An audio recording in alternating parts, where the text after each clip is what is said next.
Merry Christmas, traders! Today I wish you peace, harmony, and love for all the year and for all your life. Today I want to make a brief Sunday morning review and show you interesting things from COT data, why positions of hedge funds and hedgers increase, but at the same time we see falling of open interest. I will show you in commitments of traders why it happens. Let's start from dollar index. We see that the price is coiling in range, and according to the COT data, very sharp falling of open interest.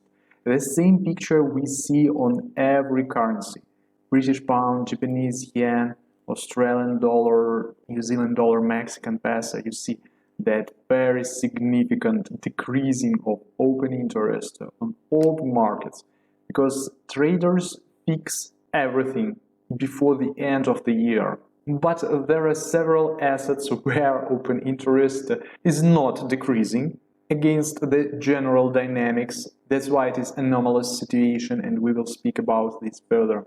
But first of all, I want to show you the interesting aspect which I see on euro, because here the position of hedge funds increased almost 10%. But nonetheless, we see that open interest is falling. Often traders ask why it happens. That's why I want to explain you this phenomenon. Let's refer to the website of Commodity Futures Trading Commission. We choose market data, commitments of traders. Here we try to find Chicago Mercantile Exchange and short format, but futures and options combined. We choose short format and go to euro. For comparison, let's open also commitment of traders, historical viewable, and 13th of December date. Here also choose Chicago Mercantile Exchange and short format for futures and options combined, and find euro. Here we see that the previous week open interest was 882,000 contracts. The same number we see here in platform. And this week the number of open interest is 8,038 contracts. This number also we see in the platform. But nevertheless, the position of hedge funds increased. The reason is because of this spreading position, which were decreased by 11,000 contracts. Nevertheless, the long position was increased by 10,000 contracts and short position decreased by 3,000 contracts. So we see the adding of open interest in long position, but adding of open interest with these two numbers is less than decreasing in spreads.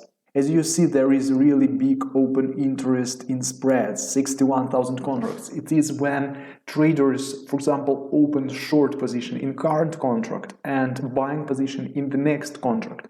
So they trade spreads, contango or backwardations between contracts. They expect that the current one will, for example, show more positive dynamics than the next contract. That can be based on the expectations of the interest rates. For example, they short next euro contract and buy the current one. That is spread trading, and obviously that before New Year traders closed their positions in these strategies. And according to the imbalance, what forecast we can make in this pair? That week we established this level, the price was coiling through this level all the week. But according to this imbalance that was on Thursday and divergence of delta, so we saw really algorithmic purchases here, we can expect that the price will go to the upside next week. Of course, the liquidity is low, but while the price is above this important imbalance, there's a higher probability for the price rising. But if this level will be broken, of course, we will see downside movement to this support, 1.055. The next I want to measure a Canadian dollar, because only here from currencies we see very big increasement of open interests, more than 6%. The price closed under this resistance, technical resistance. And also we see some algorithmic purchases, or maybe a lot of small traders bought. It's hard to say here, but a very big pressure of market sellers, which also did not lead to the result. I think that the reason of this open interest, it is crude oil. Let's observe what we spoke about crude oil that week. On the daily chart, the price reached and respected their trend line of the downtrend, and also we see the activity that hedgers bought and small traders sold. As you see that the position of hedge funds didn't change, the position of hedgers rose. It means that small traders opened the shorting position, as you see here. But to my mind, the movement to the downside will be after some squeeze. There will be first some squeeze, and then only we can see the movement to the downside. So as you see, algorithmic purchases on the 15 minutes chart in oil here, algorithmic purchases, and I think that is the signal that we can see some shakeout, that this high will be broken. So it's my view for crude oil for the next week. As you see, our expectations were totally realized, and for now, after these HFTs, I think that the path of least resistance for crude oil is to the downside. And let's measure natural gas, very interesting situation. On the daily chart, we see a beautiful breakdown of the technical level and from volumetric support also. The price made a retest and then a downside movement. So traders expect a continuation of falling in natural gas. But what do we know from the imbalances? That after such tick imbalances, very high probability that for now the price will go to the upside and unload this liquidity that market maker observed. So to my mind, in this case in natural gas, for now the path of least resistance is to the upside. Also, let's execute gold.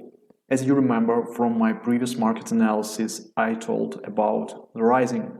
After very strong impulse, traders tried to continue this impulse, but we saw the correction and stop losses were liquidated, which was under this minimum. So now the path of least resistance, I think we can go to the upside from here. Also, we trade upper than the demand zone on the daily chart. Open interest rose, hedge funds increased a bit their position that week, and maybe we will see the additional bullish impulse in gold the next week. This scenario was executed, and after involvements in buys here and here, breakout of the level also with HFTs, market maker took the liquidity, and then we saw a peculiar unloading here. For now, the balance was achieved, and it is hard to predict whether the price will go up or down. But we have these two peculiar zones. For now, this HFT is resistance for the price, and this is support. So, if the price will break this HFT level, it will go to the upside. And if it will break this HFT level, it will go to the downside. Two very important zones between price was closed, and it is really hard for now to make any forecast. We need to be reactive in this case, but not predictive. So traders, if you enjoyed this market analysis, if it is helpful for you, please put a like button, subscribe to my YouTube channel. Enjoy this Christmas weekend. I wish you happy upcoming new year, and I will see you on the other side at the beginning of the next year. Goodbye.